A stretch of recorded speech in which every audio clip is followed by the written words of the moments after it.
Kita akan memulai ibadah Jumat dan kita beri satu pujian yang mengatakan hanya kapalku rasa tenang hati.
Jemaat Tuhan yang dikasihi Yesus Kristus, saya mengajak kita renungkan ibadah kita masing-masing.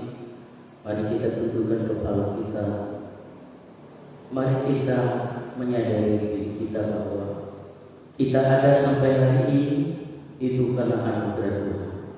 6 hari lamanya kita bekerja, beraktivitas atas anugerah Tuhan.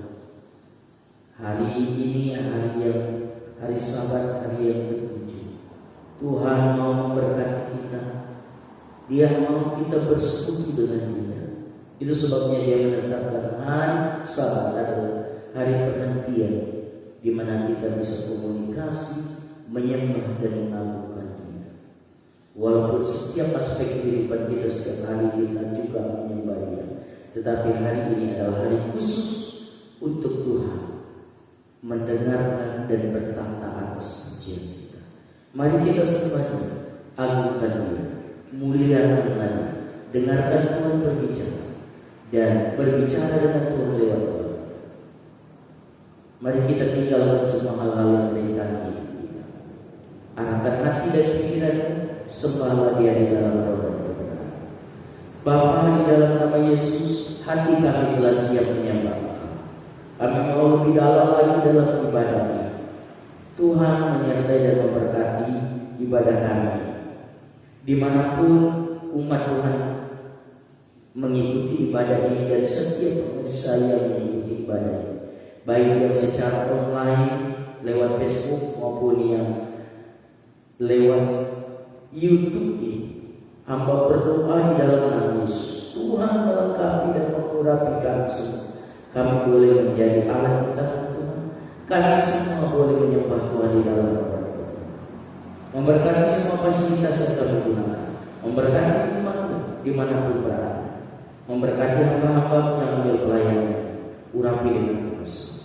Dengan pertolongan Tuhan hamba mau turun berulah berkat Tuhan atas kita semua. Kita dapat menyembah Tuhan dan mengagungkan Dia hari di dalam roh dan kebenaran. Bapa mentabiskan ibadah ini di dalam nama Bapa, Putra dan Roh Kudus. Haleluya. Amin. Silakan duduk kembali. Sekarang kita akan mendengar kebenaran firman Tuhan dan kita akan mengangkat satu pujian yang mengatakan sejauh timur dari barat.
Berbicaralah kepada kami, ungkapkanlah kebenaran-kebenaran, bentuklah kami, tuntunlah kami, agar kami boleh mengerti dan menjadi pelaku firman. Hamba secara khusus Kau urapi karena hamba terbatas dan hina adanya. Hanya Roh Tuhan yang dapat berkata-kata kepada umat Tuhan.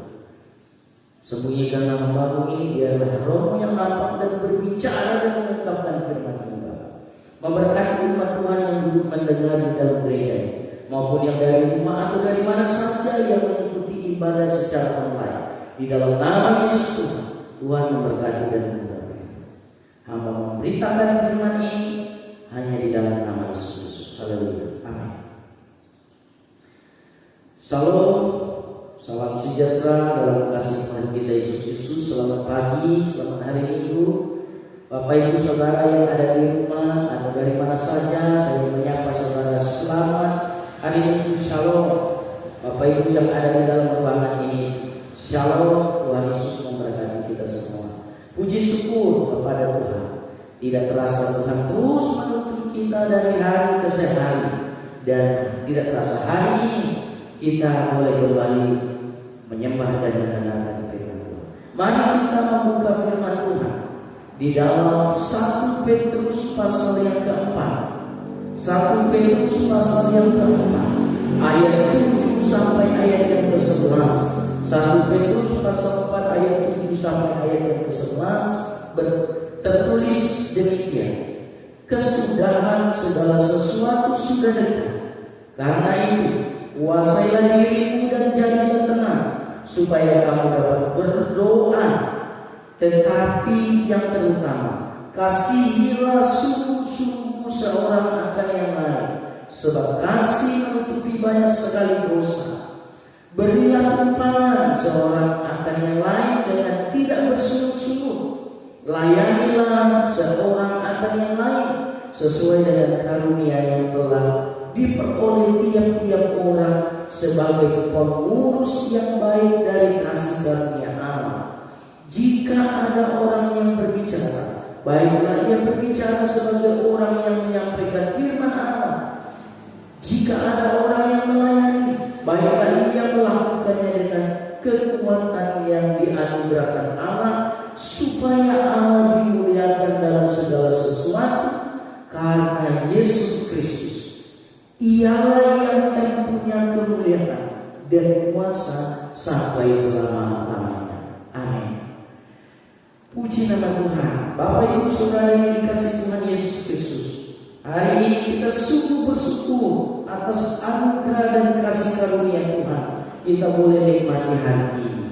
Bapak Ibu, tema renungan pagi hari ini, tema khotbah ini saya berikan tema kehidupan orang Kristen di zaman akhir.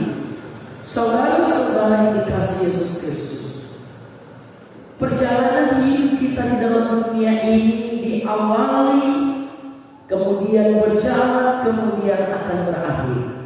Itulah bahwa kehidupan kita di dalam dunia ini hanyalah sementara dan tidak kekal. Kelak kita akan berjumpa dengan Tuhan kita yang menciptakan langit dan bumi, dan disitulah kekekalan itu terjadi. Oleh karena itu saudara-saudara, kita berada di dalam dunia ini hanya sementara. Kita sebagai umat pilihan Allah sambil menanti Tuhan, kita berkarya sambil menanti. Minggu lalu saya mengajak kita merenungkan hal itu, bahwa berkarya sambil menanti. Dan kita sebagai orang percaya, kehidupan kita yang real, tentu kita harus menjadi berkat. Tetapi pada zaman-zaman akhir ini, bagaimana kita akan menjalani hidup kita? Banyak orang yang percaya kepada Yesus, banyak orang Kristen secara pribadi belum mengerti apa yang harus dia lakukan dan apa tindakannya, bagaimana dia menjalani hidup, apa yang menjadi prioritas hidupnya, dia tidak tahu. Oleh karena itu pada hari ini saya mengajak kita kembali kepada firman Tuhan, agar kita mengerti tentang tujuan dan apa yang harus kita lakukan sebagai orang percaya kepada Yesus di zaman akhir ini. Saudara-saudara yang saya kasihi di dalam Yesus Kristus, kita lebih dalam pembahasan kita tentang kehidupan orang Kristen di zaman akhir. Lebih fokus kita berbicara bagaimana orang Kristen menjalani hidup yang benar di zaman ini. Bagaimana kita sebagai orang percaya menjalani hidup kita benar di hadapan Tuhan di zaman ini. Ayat firman Tuhan yang baru saya baca kepada kita memberikan keterangan kepada kita, paling tidak ada 4 yang saya mau ungkapkan. Oleh karena itu, mari memperhatikan baik-baik bagaimana orang Kristen menjalani hidup yang benar di zaman akhir ini. Yang pertama ada pada ayat yang ke-7 berkata demikian, kesudahan segala sesuatu sudah dekat. Karena itu kuasailah dirimu dan jadilah tenang supaya kamu dapat berdoa.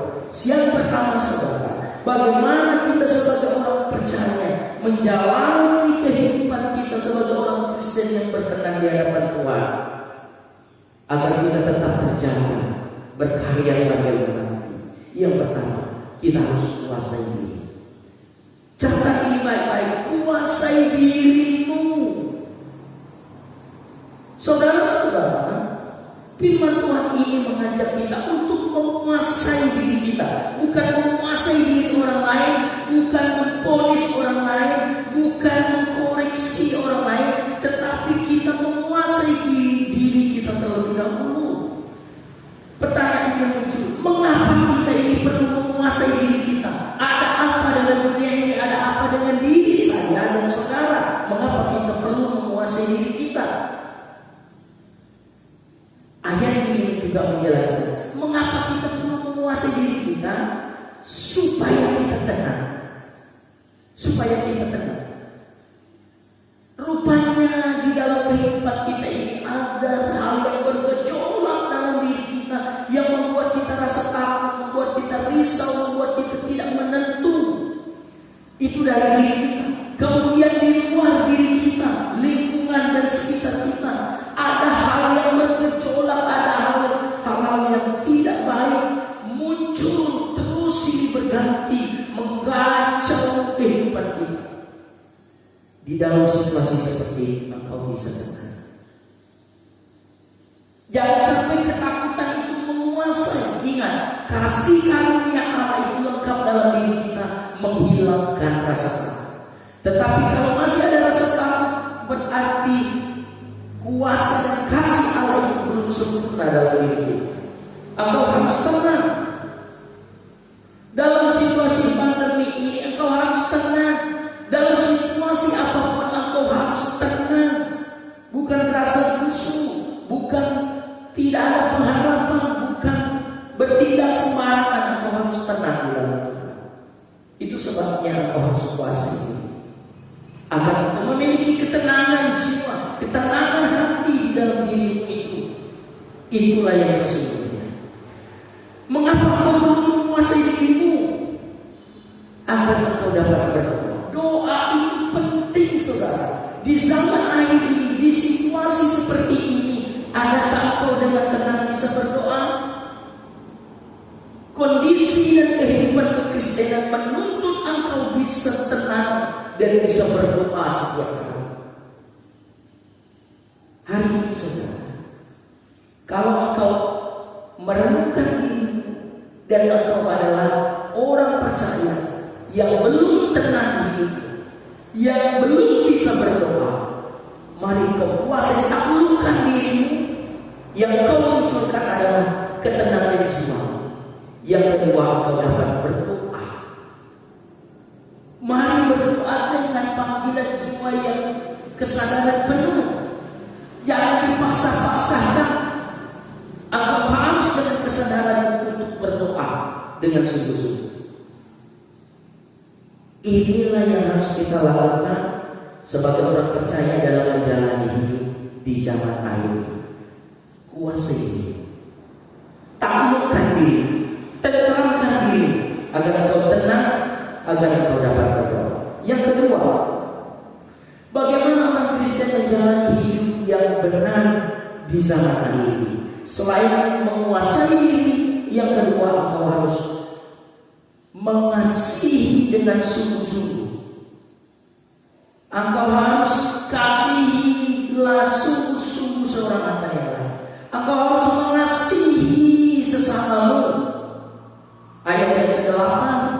Tetapi yang utama kasih ialah sungguh-sungguh seorang akan yang lain, sebab kasih menutupi banyak sekali dosa. Saudara, di zaman akhir ini hanya kasih yang dapat menang. Sekali lagi, hanya kasih Bapa yang dapat menang, karena kasih Kristus itu menang dari dosa, telah mati. Saudara-saudara, kasih ini juga yang harus kita miliki di zaman ini, agar kita dapat mengasihi semua orang. Mengapa kita memerlukan kasih dalam hidup kita? Karena kasih itu menutupi banyak sekali dosa. Sebagaimana kasih Allah menutupi dosa dan kehinaan, menutupi celah-celah noda dosa kita. Yesus datang pada saat kita tidak berdaya, pada saat kita berdosa hancur-hancuran. Yesus datang mengasihi kita. Dia menutupi dosa kita, Dia mengampuni, Dia melenyapkan dosa kita. Demikianlah kita di zaman akhir ini. Kita harus memiliki kasih, karena kasih dapat menutupi banyak sekali dosa. Mengapa kita perlu kasih? Karena banyak dosa-dosa orang yang dapat kita lihat. Padahal kita juga orang berdosa, ya. Tetapi banyak sekali kita temui dosa-dosa orang, baik dosa orang terhadap kita maupun dosa orang terhadap sesama, yang menyakiti hati kita, yang menjadi sakit bagi kita.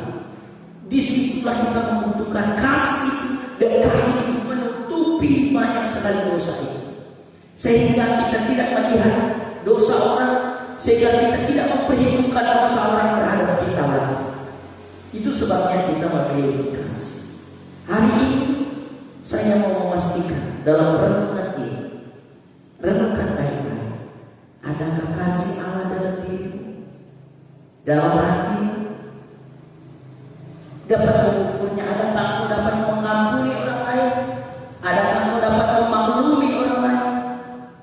Kalau engkau dapat melupakan dosa, menutupi dosa orang lain, menghilangkan dosa lain, tidak mengingat-ingat dosa orang terhadap engkau, itu tandanya engkau memiliki kasih. Hari ini saudara, kalau engkau belum dapat mengampuni sesama, engkau membutuhkan kasih untuk mengampuni itu. Hanya kasih yang dapat membuat engkau tentram. Hanya kasih yang dapat melenyapkan ketakutan. Hanya kasih yang dapat menenteramkan jiwa hari. Kasih Allah. Karena bagaimanapun juga dosa tetap ada berkeliaran di sekitar kita. Hanya kasih yang dapat menutupi itu. Yang ketiga, bagaimana orang Kristen menjalani hidup yang benar di zaman akhir ini? Yang ketiga, yang pertama tadi, kuasai diri, miliki kasih, dan yang ketiga adalah berilah tumpangan. Saudara-saudara yang dikasihi Yesus Kristus, ayat yang ke-9, berilah tumpangan seorang akan yang lain dengan tidak bersungut-sungut. Saudara-saudara, memberikan tumpangan ini bagian dari tanggung jawab orang percaya. Semasih kita hidup, semasih kita diberkati Tuhan, semasih kita menikmati anugerah Tuhan, semasih kita menikmati kasih Tuhan, engkau tetap memiliki tanggung jawab terhadap orang lain dengan memberikan tumpangan. Memberikan tumpangan seorang akan yang lain dengan tidak bersungut-sungut. Banyak orang yang memberikan tumpangan tetapi bersungut. Banyak juga orang yang memberi tetapi dengan mengharapkan balasan. Ketika tidak dapat balasannya, dia sangat kecewa, kemudian dia ngomel dan mencela dan bersungut, semuanya nol. Saudara-saudara, berilah tumpangan dengan tidak bersungut-sungut. Kiranya itu lahir dan mengalir dari hati kita yang terdalam, yang memiliki kasih itu, dan apapun yang kita lakukan dengan tidak sungguh memberikan tumpangan. Saudara-saudara, Kita memberikan tumpangan itu dengan sukacita. Ini saya ambil pengalaman waktu kami masih kuliah, kami sekeluarga, bahkan dalam pelayanan. Saat tamu ada datang, kami kadang tidak memiliki apa-apa. Kita mau berbuat apa? Maaf, bukan juga saya. Sering saya pergi pinjam hanya untuk memberikan tumpangan, karena kami tidak memiliki apa-apa. Tetapi saya dan istri tidak merasa bersyukur dengan sukacita. Ketika orang itu pergi, saya sangat senang. Dan sebagai tanggung jawab kita, kalau orang datang ke rumah kita, bagaimana kita tidak menunjukkan sukacita kita menyambut keberadaan mereka. Dan tumpangan ini banyak sekali, luas, bukan hanya sekedar tumpangan ini. Oleh karena itu saudara, mari kita belajar dalam hidup kita ini melakukan sesuatu bukan dengan sungguh-sungguh. Kita lakukan itu dengan penuh sukacita, dari hati kita lahir sukacita itu, dan kita memperoleh berkat. Hari ini perlu kita menemukan diri kita, sejauh mana kita bisa memberikan tumpangan. Apakah kita memilih-milih orang, atau menuntut malas, atau dengan omelan dan lain sebagainya? Mari kita selaraskan hidup kita dengan firman Tuhan, dengan memberikan tumpangan dengan tidak bersungguh-sungguh, memberikan tumpangan dengan penuh kasih. Yang terakhir saudara, bagaimana orang Kristen menjalani hidup yang benar di zaman akhir ini? Yang pertama, kuasai dirimu, milikilah kasih, dan berilah tumpangan. Dan yang keempat, yang terakhir, layanilah seorang akan yang lain. Ayat yang ke-10, layanilah seorang akan yang lain sesuai dengan karunia yang telah diperoleh tiap-tiap orang sebagai pengurus yang baik dari kasih karunia. Saudara-saudara, kita layanilah orang akan yang lain. Seperti apa tolak ukur layani kita itu? Sesuai dengan karunia yang telah diperoleh dari tiap-tiap orang. Batasan itu sesuai dengan karunia yang Tuhan berikan kepada kita. Kita tidak bisa melayani orang dengan kapasitas orang. Saya tidak bisa melayani saudara dengan kapasitas Stephen Tom atau Gilbert Muindo. Saya memiliki kapasitas yang telah Tuhan berikan kepada saya, yang Tuhan untuk itu saya lakukan secara maksimal. Seperti yang diberikan Tuhan, ada yang 1 talenta, ada yang 2 talenta, ada yang 5 talenta. Tuhan tidak menuntut yang 1 talenta itu lipat gandakannya seperti tuntutan terhadap lipat ganda yang 5 itu. Tuhan cuma minta lipat gandanya sekali. Artinya yang 1 talenta dia mampu melipat ganda 2, itulah yang maksimal. Yang 5 itu harus 10, yang 2 itu jadi 4. Kalau di dalam kehidupan kita ini yang membuat kita tidak melakukan apa-apa, karena kita melihat yang besar itu, saya mau seperti dia, akhirnya kita terbatas seperti orang itu tadi. Karena dia punya 1, lihat orang 5, dia tanamkan dia yang punya yang 1 itu. Kemudian dia berkomentar banyak. Yang 5 itu dia lipat gandakan jadi 10, yang 2 itu dia lipat gandakan jadi 4. Ini sering terjadi dalam kehidupan kita sekarang. Ketika kita mau melayani, wah saya tidak bisa ini, saya tidak bisa. Ataupun kalau kita diberikan kesempatan untuk melayani, target kita harus seperti orang hebat. Tidak saudara. Dengan kesederhanaan itu pun Tuhan bisa gunakan. Siapa saja Tuhan bisa gunakan. Justru Tuhan memilih orang yang sederhana, yang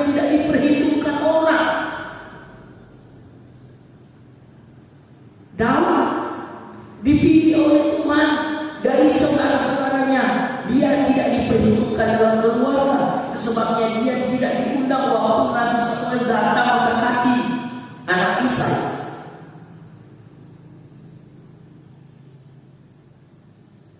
Yusuf tidak diperhitungkan oleh keluarga dan saudaranya, makanya dia dijual, dibenci. Tetapi Tuhan memilih dia. Demikianlah saudara, Tuhan tidak memilih orang yang hebat. Justru dengan keterbatasan kita, Tuhan dimuliakan, ditinggikan dalam hidup kita, karena Tuhan yang nampak bukan kita. Justru kalau kita hebat, justru diri kita yang nampak dan Tuhan tenggelam. Saudara-saudara, layanilah seorang akan yang lain sesuai dengan karunia yang telah diperoleh tiap-tiap orang.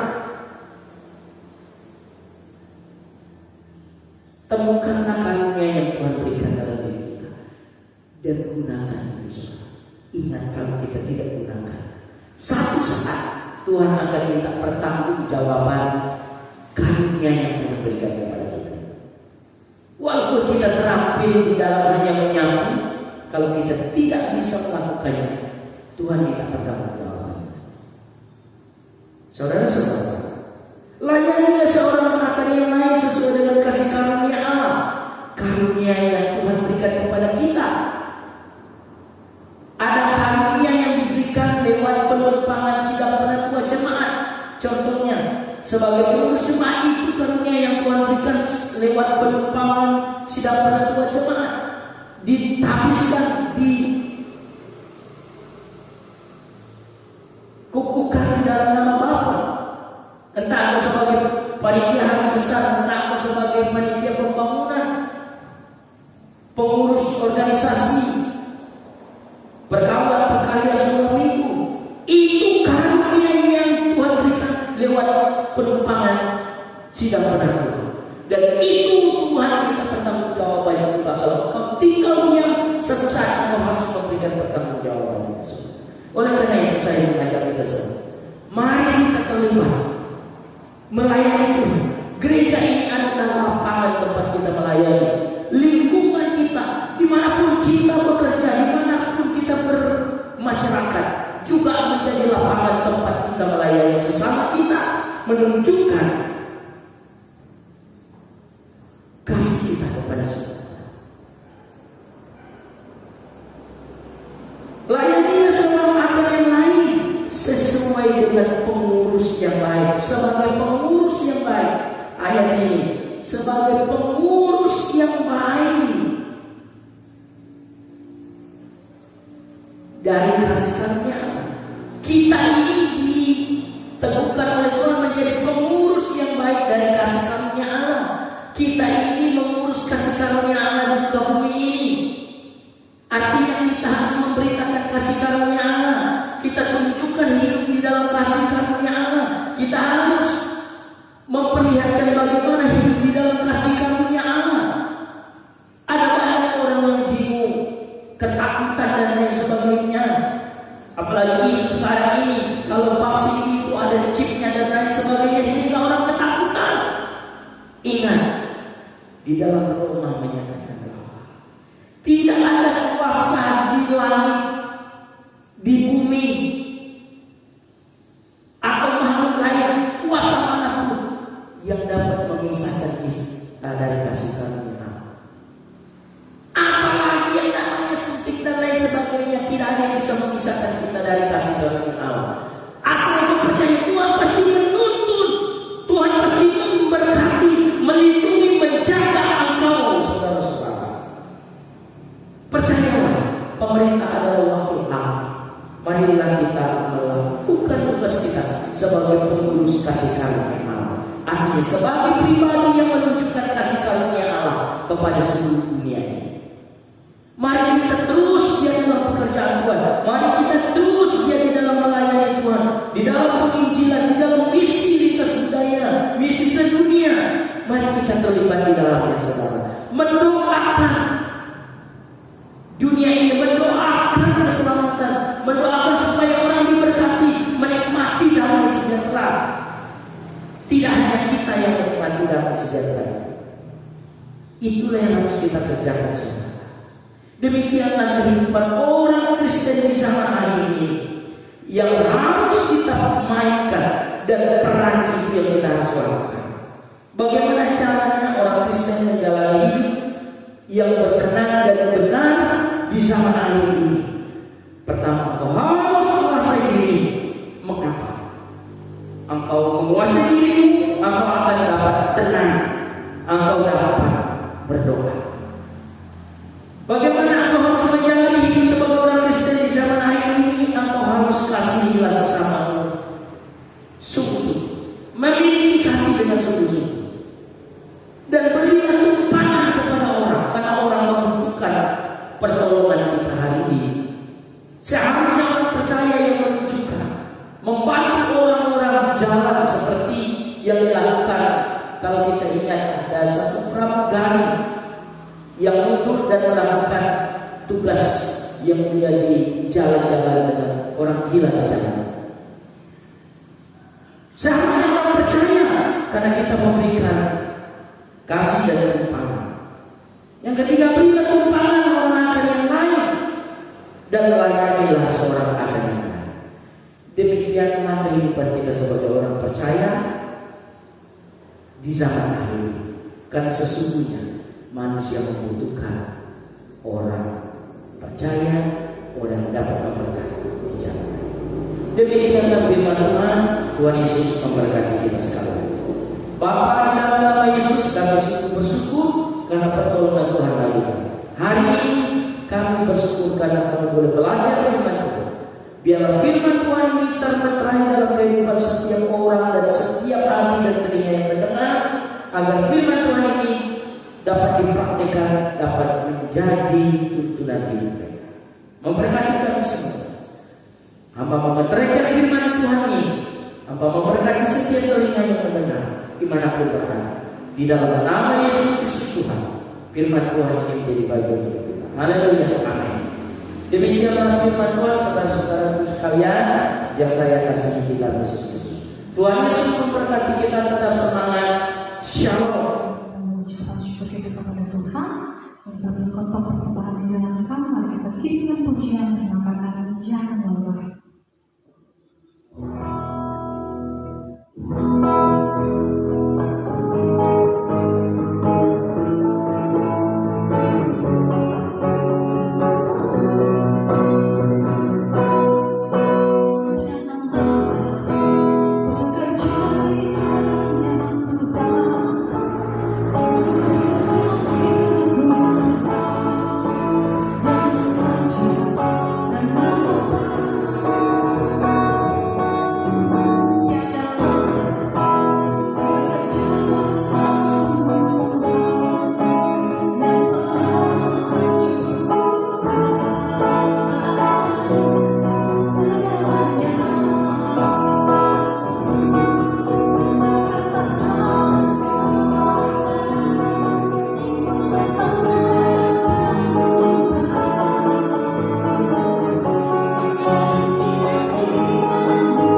satu pujian yang mengatakan, Yesus selalu kebenaran yang menyelamatkanku.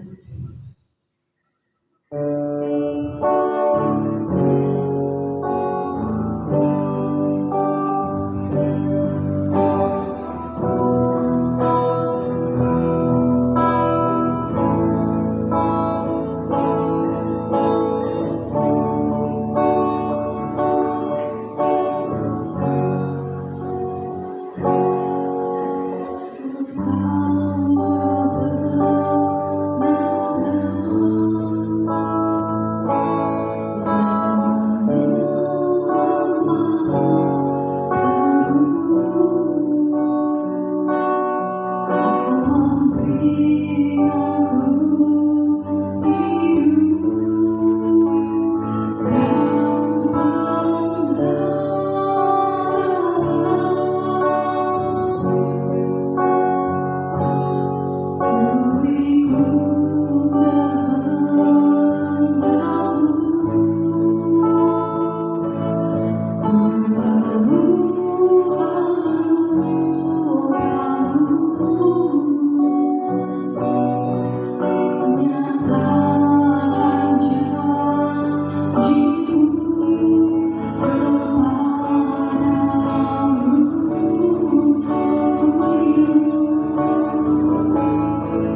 segala puji syukur, hormat dan kemuliaan hanyalah bagi Dia Tuhan. Kami sungguh bersyukur kami boleh menyembah Tuhan hari ini. Kami boleh belajar dari firman Tuhan. Biarlah firman Tuhan ini sungguh-sungguh menuntut kami hidup di dalam kekristenan yang sesungguhnya dan melakukan apa yang harus kami lakukan. Berkati setiap telinga yang mendengar, biarlah kami semua dapat menjadi pelaku firman. Kami juga baru memberikan persembahan. Terimalah persembahan umat ini menjadi korban yang kudus, berkenan dan menyenangkan hati Tuhan, dan mengembalikanlah berkat-berkat berlipat kali ganda kepada setiap tangan yang terulur hari ini. Mereka semua diberkati Tuhan, baik persembahan persepuluhan, persembahan saudara, persembahan apa saja, dalam nama Yesus Tuhan berkati. Hamba berdoa bagi yang sakit di dalam nama Yesus, Tuhan menjamah dan jamaah tangan Tuhan yang penuh kasih menjamah bagian tubuhmu yang sakit. Percayalah kau sembuh hari ini. Yang lemah Tuhan kuatkan, yang kekurangan Tuhan cukupkan. Pelayanan, penginjilan, pelayanan misi, hamba letakkan ke dalam tangan semua lembaga misi, gereja pemutus, dan semua anak-anak Tuhan yang terlibat. Tuhan memberkati, beri kerjasama. Tuhan memberkati jemaat Kampung ini secara khusus. Kami boleh terlibat dalam pelayanan secara aktif. Kami boleh bertumbuh di dalam Tuhan, iman dan pengharapan kami, dan kami hidup di dalam kebenaran, dan kami semakin dewasa di dalam Tuhan. Terima kasih Bapak, terima kasih, terima kasih. Semua program pelayanan berjalan dengan baik. Terima kasih Bapak, terima kasih. Saudara-saudara, kita akan pulang. Marilah arahkan hati dan pikiranmu kepada Tuhan. Pegang teguh janji Tuhan itu, dan arahkan hidupmu kepada Tuhan saja. Percayalah kepada Tuhan, serta pulanglah dan terimalah berkat Allah. Allah sumber damai sejahtera telah menguduskan kamu seluruh tubuh, jiwa dan rohmu terpelihara dengan sempurna dan tidak akan bercacat celah hingga kedatangan Tuhan kita Yesus Kristus menjemput kita sebagai saudara-saudara. Diberkatilah kehidupanmu hari ini, diberkatilah rumah tangga, diberkatilah perbendaharaan. Apa saja yang kau kerjakan, Tuhan berkasi. Bapak-bapak memetraikan berkat ini, serta mengakhiri ibadah ini di dalam nama Bapa, Putra dan Roh Kudus. Haleluya. Amin. Silakan duduk kembali. Salam, salam sejahtera bagi kita semua. Selamat hari Minggu. Tetap semangat, Tuhan Yesus memberkati kita. Shalom.